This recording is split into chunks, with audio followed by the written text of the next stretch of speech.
Hi, this is Fernando Herboso with Max's Realty Group, reallynicehomes.com, and today I'm going to be talking about something that is very important during the process of selling a property between a buyer and a seller. And I want to take this opportunity to do this video for my video series that I'm doing to help home sellers get the most money for the property and sell it at the right timing. And today's subject is about negotiating. Negotiating the transaction between a buyer and a seller, negotiating the contract between a buyer and a seller to making sure that, in my case, my seller gets the most money for the property. And I wanted to talk to you something that's been on my mind for a long time, because it is about an antiquated philosophy that is outdated out there that most real estate agents subscribe to when it talks about negotiating, because they talk about a win-win negotiating deal.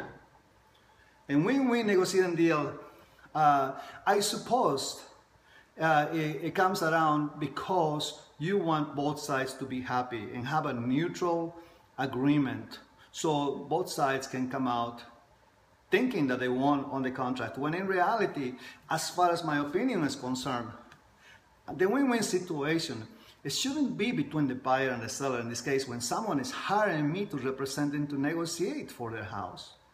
The win-win situation is between me and my seller. Because the win-win situation for my seller is that he gets the most money for his house and I sell it for the highest amount so I can make more commission at the end. That would be a win-win situation for us. But it is not of my concern if the buyer is being represented by a weak agent.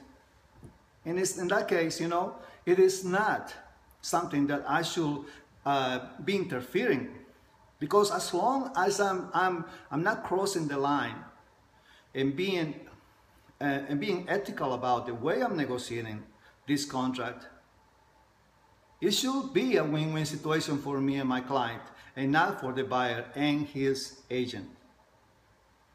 And I just wanted to give you an example, just because the reason why I wanted to talk to you about this today is because we were negotiating a contract for a client, and I'm the listing agent. And then the buyer agent talked to me on the phone and gave me a counter offer and told me how much they were willing to pay. So I told him, obviously, that I will communicate this to my seller, and I will see how they can respond, and I'll get back to them. So I called my client and told him the news. You know, this is how much money they're willing to pay for you. And my client says, okay, that's fine. I like the number, and let's go ahead and go forward with it. But during my conversation with the agent, you know, he led me to believe that there's a possibility that they want to buy this property so bad that they're willing to pay even more money for the house.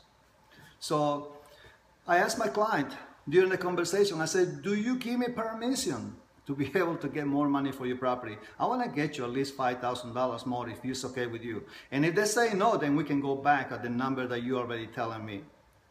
And he said, and my client says, of course I give you permission, whatever.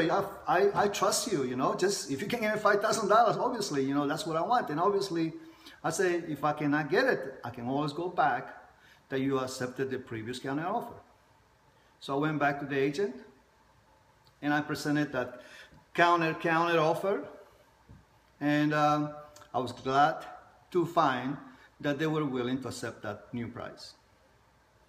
So I just wanted to tell you, I did not cross any ethical guidelines into trying to get more money from this person.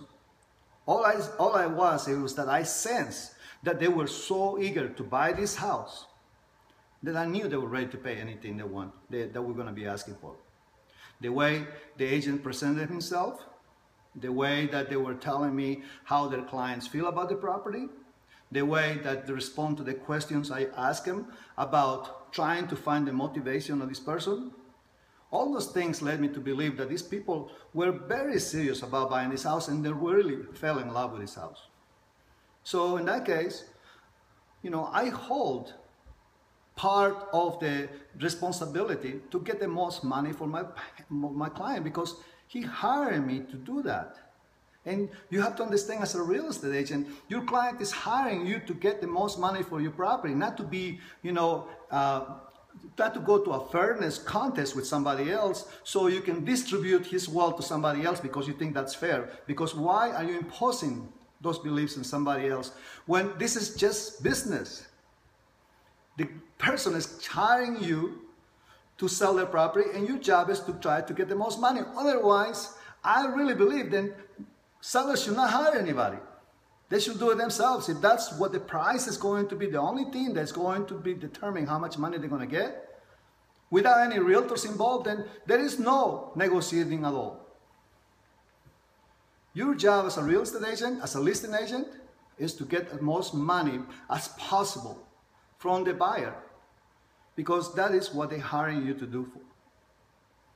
And I just want to make sure that you understand. I am not trying to break the law. I am not trying to cross any lines or going through the fact that I might not be ethically correct. I don't want to be breaking the law. I want to do the right thing, but as long as I'm within those two lines, my job is try to make the buyer pay through the nose. Just saying. I am making sure that my client is going to be happy with me, because I want to make sure that he gets what he deserves. And when it comes down to negotiating, if you're doing it for yourself or you're doing it for another person, the worst thing you can do is give him a little bit of sense of the motivation of the person that you're representing. Because if I'm selling, I'm not going to be advertising the fact that my client has to sell this property. In the same token, you shouldn't be advertising if your buyer loves this property so much, it's the perfect home for them because it just happens to be in the same school district and the parents-in-law live down the street.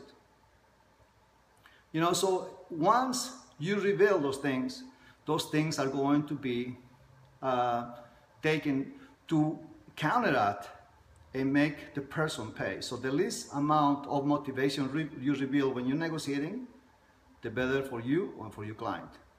And lastly, I want to talk to you about, going back to the win-win situation so you can understand perfectly what I'm talking about. A win-win situation between a negotiating party should be between two people. In a case when you're talking about a buyer and a seller, if they didn't have no realtors, they didn't have anybody representing them, obviously, that should be something that is going to be reflected on the final outcome to see how much money each side is going to get. But when you have somebody that hires you to negotiate for them, that win-win situation becomes between you and your client, not between you and the other party. Understand that concept, because they have their own win-win situation between the other party and their agent. The most money that they want to get for the house is what you want to get for your client. The most money they're willing to pay. And when you have a contract ratified, knowing that you did that, it's a job well done. And that's what happened during my example when I talked to you about. My client was very happy. I was able to give him $5,000 more because he gave me the okay and permission to try to get, even though he already accepted the contract. Did I break any laws? Did I break any rules? No. I just knew that those people wanted the house. And I made sure they pay the most possible money for my client's house. Again, my name is Fernando Rebozo with Maxus Realty Group, reallynicehomes.com. And we're licensed in Maryland, DC, and Virginia. And if you need any help selling your property, please give me a call, 301-246-0001. reallynicehomes.com. Thank you. Have a great day.